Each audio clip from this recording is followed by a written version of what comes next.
about so many things, but I am going to just try to respond to what they asked me. The first question was something like, why do I support Palestinians? And the second question is, would I talk something about the difference between Zionism and Judaism? And they asked me to do this in 10 minutes. So that's my assignment. I'm going to try not to get any extra credit by going over time and saying more than what I was asked to say. So just really simply, it's an absolute moral imperative to support Palestinian people and their struggle, your struggle, for their very existence on this earth. I think we all need to do that. And then the question is why? If I go back a little bit in my own history, since I started kind of thinking about myself as a person in the world, who am I? Where do I place myself in society? Maybe like I was in high school, and started really like identifying as a Jew. Yeah. That's who I am. That's my people. That's where I fit into the world. And it was really nice for me to have that background and that sense of identity. I've ever since that time thought Palestinians, seriously, are my kinfolk, like my cousins. We're like different branches of the same family. And I can say quite sincerely, I feel like I love and respect all people in the whole world, from every country and every language and every background you can think of. I even feel that way about the non-human beings, all the animals, right? I love all the creatures in the world, but I have a closer relationship with Palestinians than I do with people from any other place, from anywhere. So I've always felt an affinity and a kinship and an interest. And when I first went to what I called Israel, say I went to Israel, because that's what I went to, I met Palestinians, and I felt like, I got my people, the Jewish people, and these are like, you could say like the adjacent people. And I was very interested in them, and I liked hanging out with them and going to their houses and eating with them and drinking tea and coffee and hearing their stories and meeting their children and their grandparents. And I loved learning about that. And I also saw how they were dispossessed, meaning that their land and their homes were taken away, their jobs were taken away, their resources were taken away. So many things were taken away by force, by just absolute, someone has a gun and someone else doesn't, and they're willing to use it, I saw this, and I have to keep it kind of short. But little by little, for me, over a period of many years, I got to the point where I realized it's not enough to just kind of like these people and see them as my cousins. No. The people I identify with, who I am one of, are doing absolute, crimes against humanity, war crimes, horrible, unspeakable atrocities. And I, being me, I have a responsibility to try to stop that and fight against it, I can say, from within the Jewish people. And there are many atrocities, horrible things, all over the world.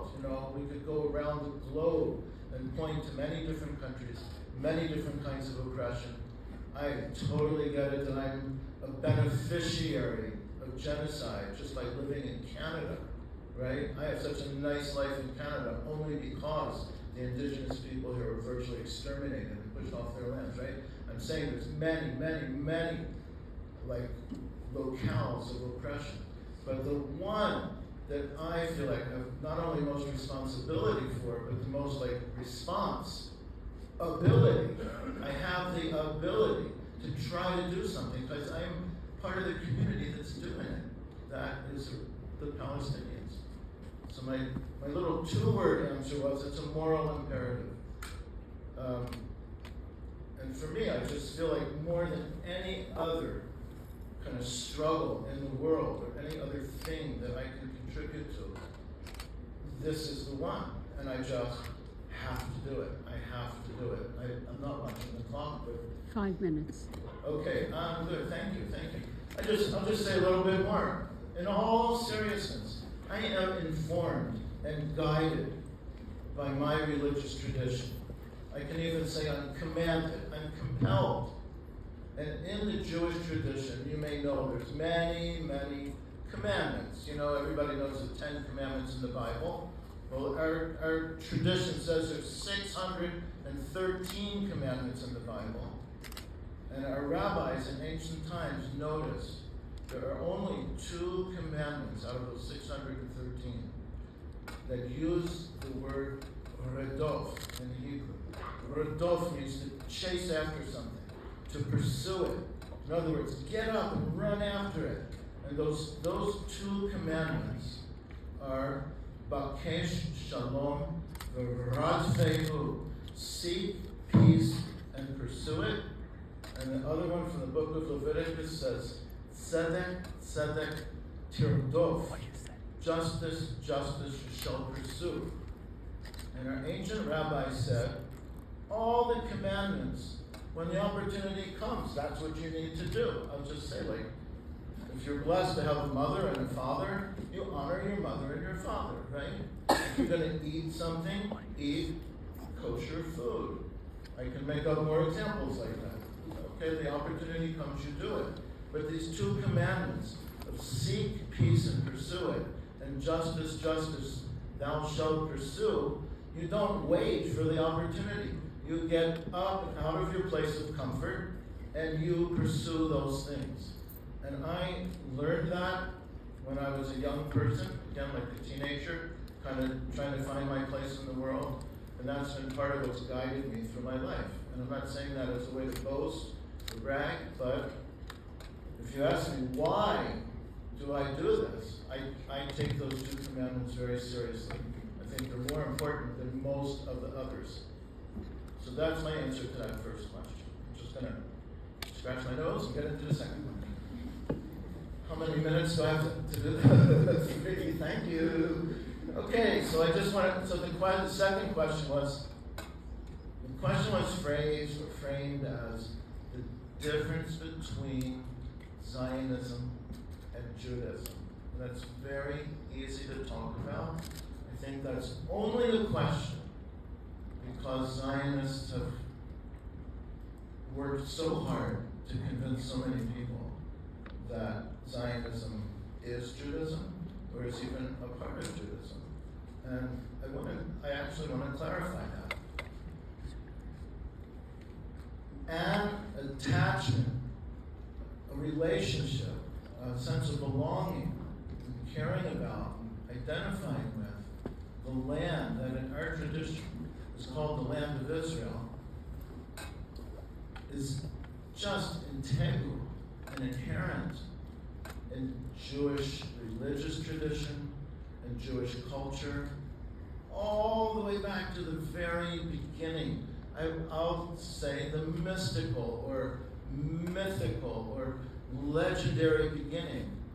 The very first thing that God said to Abraham was, go forth from your home, from your father's home, from the place where you were born, to the place that I will show you. And what was that place? It was the land of Canaan. And Abraham went there. That's the very, very first story of the person that we think of as like our ancestor, the first Jewish person.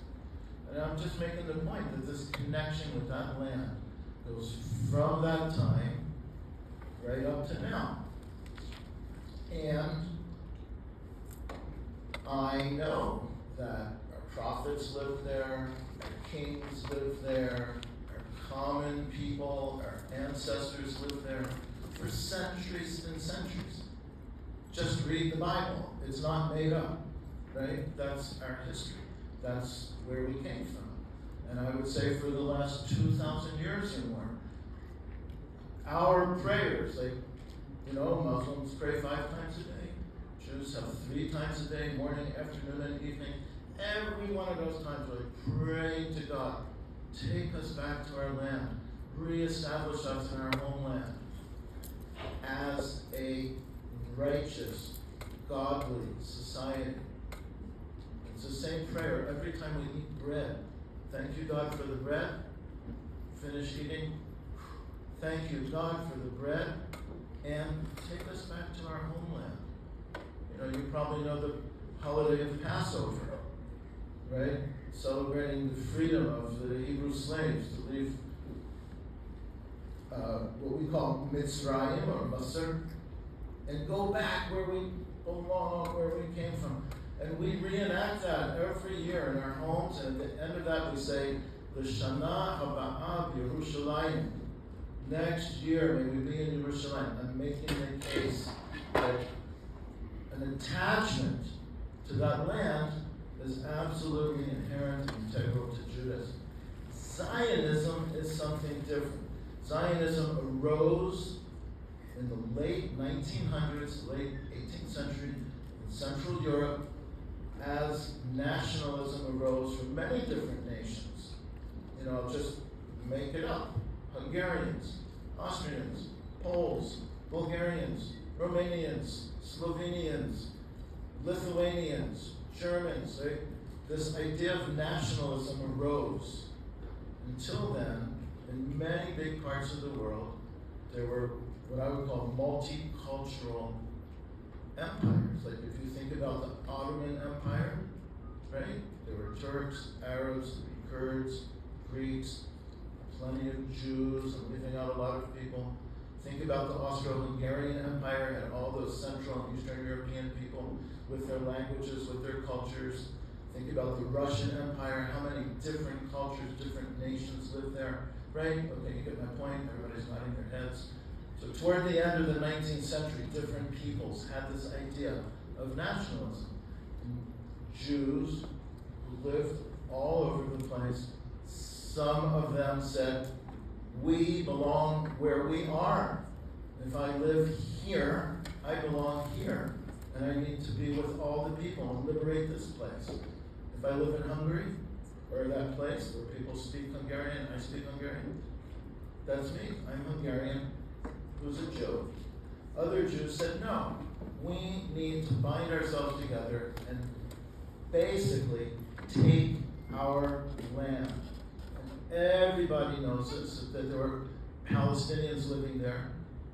They were like 95% of the population or more at that time, right? So Zionism, I'm going to make it short because I see my time is ticking by. Zionism is a modern political movement, and it necessitates the displacement, the forced displacement, the theft of that land, and the subjugation or expulsion of the other people who were there. That is not part of Judaism, despite, I'll say, the emotional attachment, or the kind of almost like imaginary attachment, to that land. And any Jewish person who would want to go there and live there, I think should be free to do that, but not displace other people, not subjugate them, right? Okay, you can do that if there's room for you. And my understanding is that Jews and others in that land lived together in harmony, literally for centuries, until Zionism came and started pushing out the other people and became a threat to them, and they had to push back. And what happened historically is that the Zionists had perhaps more money, more weapons, or were more organized. We still see that going on today. The process is still continuing, and I think it's a perversion of Judaism to associate Zionism with Judaism. Everyone should be anti-Zionist, and no one should be anti-Jewish, or anti-Judaism. I just saw a beautiful, amazing essay written by a young Jewish woman, and this is a segue to the next speaker. The subtitle was Land Back, Judaism Back. And her point, she was writing to other Jews, was just as we get it about land, we need to take back a religion which has actually been occupied by Zionism. I'd say in a physical space, the land of Palestine is occupied by Zionism. For us, in our inner world, our Judaism has become occupied by Zionism.